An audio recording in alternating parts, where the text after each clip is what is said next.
You've tried to change before. You made the plan. You were going to wake up early, work out, read, eat clean, meditate, all of it. Starting Monday. Monday came. You lasted 3 days. Here's what nobody tells you. The plan wasn't the problem. The size was. When you commit to a big new habit, your brain runs a cost-benefit analysis before you even get started. An hour at the gym every morning? High cost, uncomfortable, uncertain. Your brain files it under threats and quietly talks you out of it. Usually around day 3 or 4, right when the initial excitement wears off. But there's a way to bypass that calculation entirely. It's called the 2-minute rule, and it's one of the most well-documented behavior change strategies in psychology. The rule is simple. When you start a new habit, it should take less than 2 minutes to do. Want to run every morning? Your habit is, put on your running shoes and step outside. That's it. 2 minutes. Want to read more? Your habit is, open the book and read 1 page. Want to meditate? Sit down, close your eyes, take 3 deep breaths. You're not committing to the full behavior. You're committing to showing up. Here's why this works at a neurological level. Your brain assigns effort to behaviors based on past experience. If you've never run consistently, your brain has no reference point for running is manageable. It only knows running is hard and you usually quit. The 2-minute version tricks your brain into building a new reference. Every time you put on those shoes and step outside, your brain logs. I did this. It was fine. Over time, that log becomes a new identity. You become someone who shows up. And identity is the engine of habit.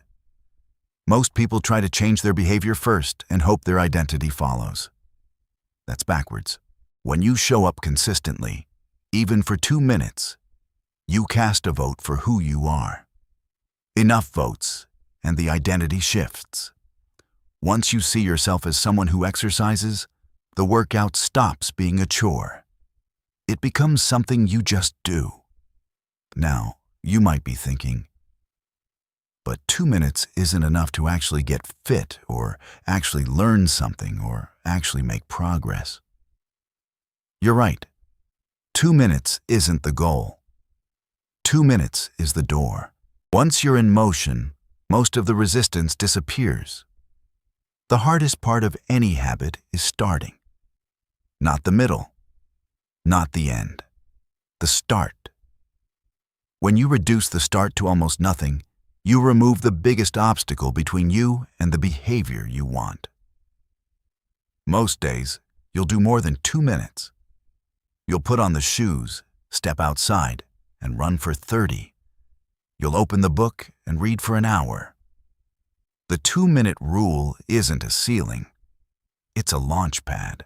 But on the hard days, the days when you're tired, stressed, overwhelmed, 2 minutes is enough to keep the streak alive. And keeping the streak alive is everything.